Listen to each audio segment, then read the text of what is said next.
ഈ channel subscribe ചെയ്ത് bell button click ചെയ്യൂ. മലയാള സിനിമയിലെ ചൂടൻ വാർത്തകൾ നിങ്ങൾക്ക് നോട്ടിഫിക്കേഷനായി ലഭിക്കും. ഭർത്താവുമായി പിരിഞ്ഞു താമസിക്കുന്ന രേവതിയുടെ കൂടെയുള്ള കുഞ്ഞാര്? ഒടുവിൽ ആ സത്യം നടി വെളിപ്പെടുത്തുന്നു. രേവതിയുടെ മകളെക്കുറിച്ച് ആർക്കും പൊതുവെ അറിയാൻ വഴിയില്ല. കാരണം 5 വർഷം മുൻപാണ് മകൾ മഹി രേവതിയുടെ ജീവിതത്തിലേക്ക് കടന്നു വന്നത്. മഹി വന്നതോടെ ജീവിതം കൂടുതൽ സുഖകരമായി എന്നാണ് താരം പറയുന്നത്. വനിതാ മേസയ്ക്ക് നൽകിയ അഭിമുഖത്തിലാണ് മകളെക്കുറിച്ചുള്ള സ്വപ്നങ്ങളെക്കുറിച്ച് മനസ്സ് തുറന്നത്. 52 വയസ്സുകാരിയായ രേവതിയുടെ ജീവിതത്തിലേക്ക് 5 വർഷം മുൻപാണ് മഹി എത്തുന്നത്. തൻ്റെ ശരീരത്തിൽ നിന്ന് പുറത്തു വന്ന ഒരു ജീവൻ മുന്നിൽ വളർന്നു വലുതാകുന്നത് കാണുമ്പോൾ വലിയൊരു വിസ്മയമാണെന്നാണ് താരം പറയുന്നത്. ഭർത്താവ് സുരേഷ് മേനോനുമായി വർഷങ്ങളായി അകന്നു കഴിയുകയാണ് രേവതി. അതിനാൽ കുഞ്ഞ് ആരുടേതെന്ന ചോദ്യം പലരിൽ നിന്നും ഉയർന്നിരുന്നു.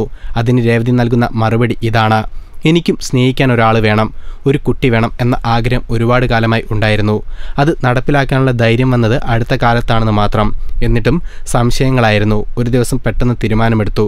ഞാൻ കുഞ്ഞിനെ ദത്തെടുത്തതാണ്, സറോഗസിയിലൂടെ ലഭിച്ചതാണ് എന്നൊക്കെ കേട്ടു. ഒരു കാര്യം പറയാം, ഇവളെൻ്റെ സ്വന്തം രക്തമാണ്. ബാക്കിയെല്ലാം സ്വകാര്യമായിക്കോട്ടെ. മഹിക്ക് 5.5 വയസ്സായി. സ്കൂളിൽ പോകുന്നുണ്ട്. ഇപ്പോൾ എല്ലാ കാര്യങ്ങളും മഹിയുടെ കൂടെ ചെയ്യുന്നതാണ് സന്തോഷം. അവൾക്ക് എന്തു വേണമോ അതാണ് ഞാൻ ചെയ്യുന്നത്. എനിക്കും അവൾക്കും കൂടി ട്രക്കിങ്ങിന് പോകണം, ഡ്രൈവിങ്ങിന് പോകണം, കാട്ടിനുള്ളിൽ ടെൻറ്റ് കെട്ടി കാടിനുള്ളിൽ താമസിക്കണം, കടൽ കാണാൻ പോകണം. അങ്ങനെ ചിന്തകൾ ഒരുപാടുണ്ട്. എന്നെ ഒരു സ്ഥലത്ത് കൊണ്ടുവന്നിട്ട് ഇതാണ് നീ എന്ന് ചൂണ്ടിക്കാട്ടി തന്നത് അവളാണ്, രേവതി പറയുന്നു. ഈ ചാനൽ സബ്സ്ക്രൈബ് ചെയ്ത് ബെൽ ബട്ടൺ ക്ലിക്ക് ചെയ്യൂ. മലയാള സിനിമയിലെ ചൂടൻ വാർത്തകൾ നിങ്ങൾക്ക് നോട്ടിഫിക്കേഷനായി ലഭിക്കും.